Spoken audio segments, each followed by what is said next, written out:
¿Qué tal mis queridos espectadores? Espero que estén bien. El día de hoy hablaremos sobre los tips y consejos que puedo darte y que pueden ser de ayuda al momento de crear una historia o personajes. Estos son propios de mi persona, por lo que posiblemente encuentres muchos errores o cosas que no te llamen la atención o simplemente no te convenzan, pues no soy una experta. Me van a tener que disculpar si escuchan un ruido de fondo. No cuento con un micrófono profesional, sino que estoy grabando el audio con mi teléfono. Y también, si notan un poco extraña mi voz, bueno, sé que nunca la han escuchado antes como para saber que está mal o qué tan mal está, es porque me encuentro un poquito mal de salud, casualmente el día que voy a hacer este video. Pero bueno, sin más rodeos, empecemos. Esta parte para algunos puede ser fácil y para otros no, ya que estamos hablando de la personalidad y posibles acciones y decisiones que pueda tomar el personaje a lo largo de la historia. Por eso, aquí va mi primer consejo. Investiga bien. Esto es algo que tal vez no es necesario si conoces y dominas el tema que deseas incluir, pero aún así es bueno investigar un poco sobre algo que tú no conoces. Voy a dar el ejemplo aprovechando que estoy en el fandom del Alfredo Freddy. William Afton, el villano más quemado de la saga, demuestra la clase de personas que es con sus acciones. Es un tipo sádico y egoísta que no le importan sus hijos y solo añora la inmortalidad, obteniéndola tras matar a unos pobres e inocentes niños.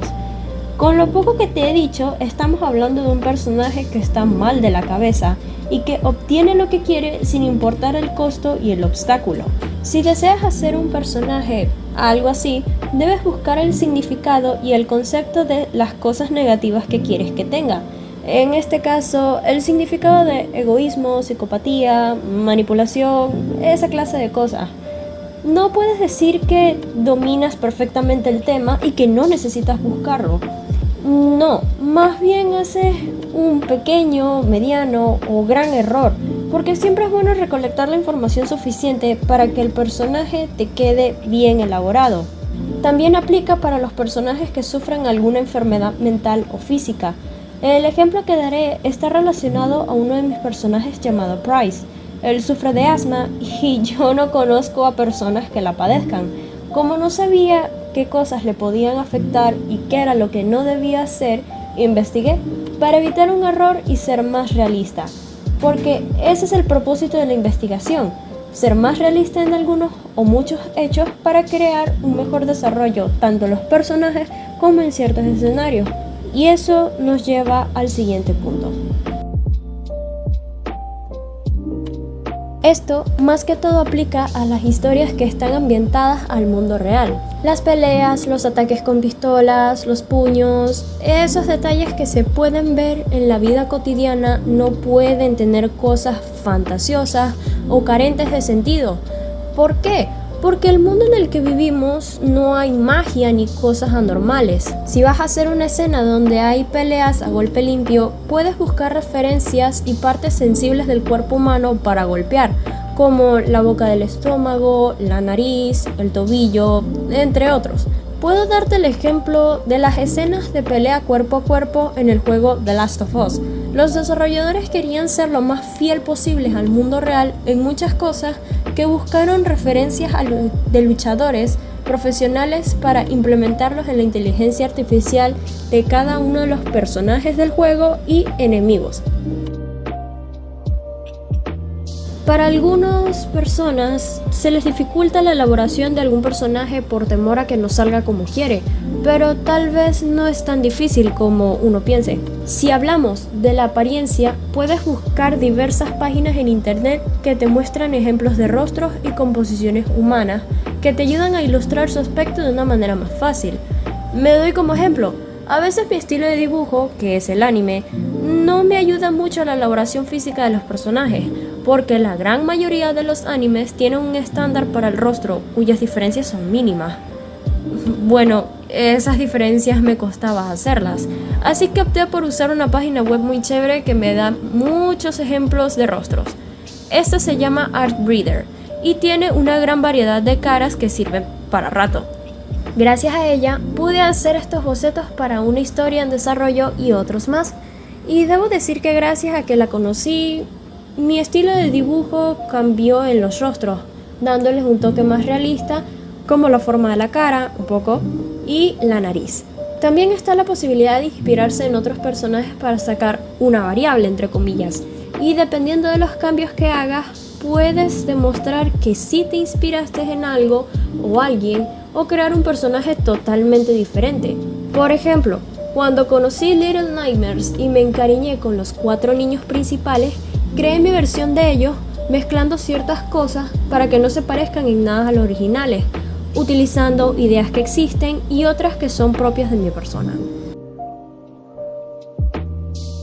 Esto, aunque no lo parezca, es muy importante.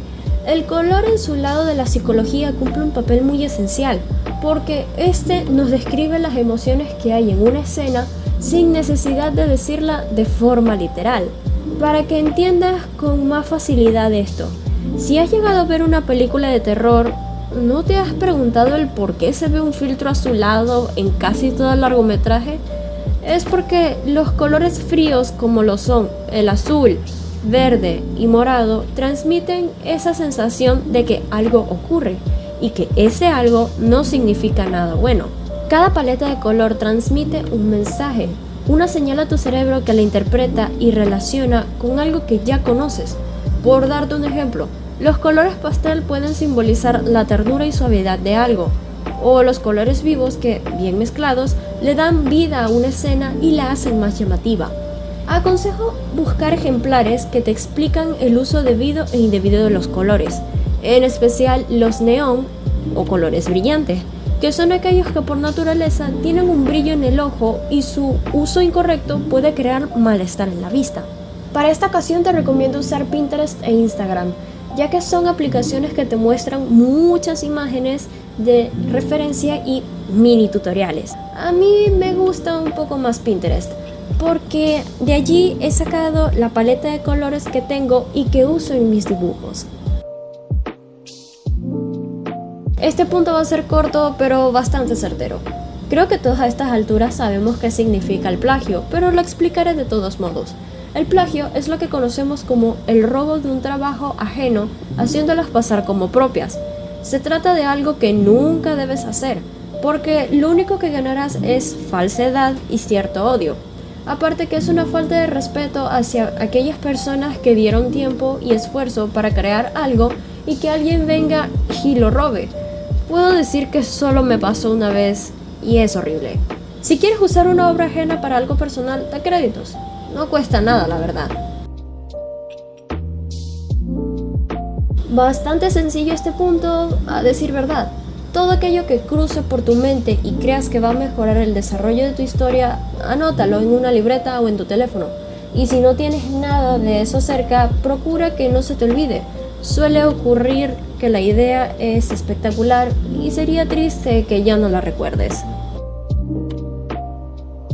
Y bueno, creo que eso sería todo. Espero que sea de ayuda estos consejos y también espero no haber metido la pata en algo. Sé que de seguro hubo varios errores al momento de hablar. Te recuerdo que son cosas que he hecho para escribir mis historias y considero que me han resultado bastante bien. Siempre es bueno que tú mismo leas lo que escribes para que tenga coherencia y no haya agujeros de guión. Se suponía que mi voz se iba a revelar cuando alcanzara los 70,000 seguidores, pero tenía ganas de hacer este video y creo que para la información que tiene es mejor así. Aparte, les debía un especial de San Valentín, pero no tenía una idea muy en claro para hacerlo. En fin, nos vemos en el próximo video.